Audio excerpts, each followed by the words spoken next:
Visakha steel plant ప్రైవేటీకరణపై ఇప్పటికే కార్మిక ఉద్యోగ సంఘాలు నిరసనలు చేపడుతుంటే ఈఓఐ పేరుతో కేంద్రం ప్రైవేట్ పరం చేసేందుకు ప్రయత్నిస్తోందని సిపిఎం ఆగ్రహం వ్యక్తం చేసింది. జగదాంబ జంక్షన్లో సిపిఎం నేతలు ఆధ్వర్యంలో భారీ నిరసన చేపట్టారు.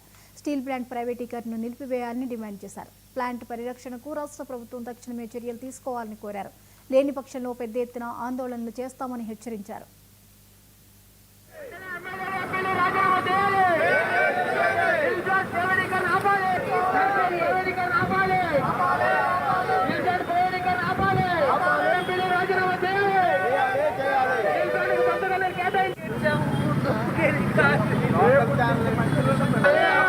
స్టీల్ ప్లాంట్ ప్రైవేటీకరణ ఆపాలి.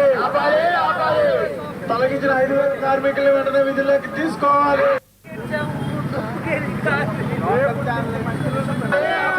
స్టీల్ ప్లాంట్ ప్రైవేటీకరణ ఆపాలి.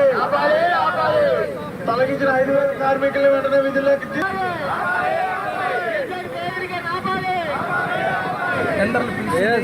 కేంద్ర బీజేపీ ప్రభుత్వం, రాష్ట్ర చంద్రబాబు నాయుడు ప్రభుత్వం ఈ టెండర్లను ఆమోదించి ఈ విభాగాల్లో ఉండేటటువంటి కార్మికులందరినీ తొలగించాలనేటువంటిది మొదటి దశలో నిర్ణయం చేసి ఈ దుర్మార్గమైనటువంటి చర్యకి కేంద్రంలో బీజేపీ, రాష్ట్రంలో చంద్రబాబు నాయుడు కూటమి ప్రభుత్వం పాల్పడింది.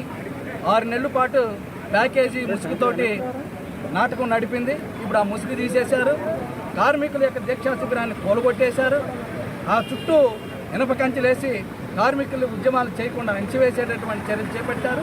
ఇప్పుడు ముక్కలు చేసేసి కాంట్రాక్టర్లకు అప్పచెప్పేటటువంటి ప్రయత్నం చేస్తున్నారు. ఈ కాంట్రాక్టర్లు ఎవరు? తెలుగుదేశం వాళ్ళు, బీజేపీ వాళ్ళు, జనసేన వాళ్ళు.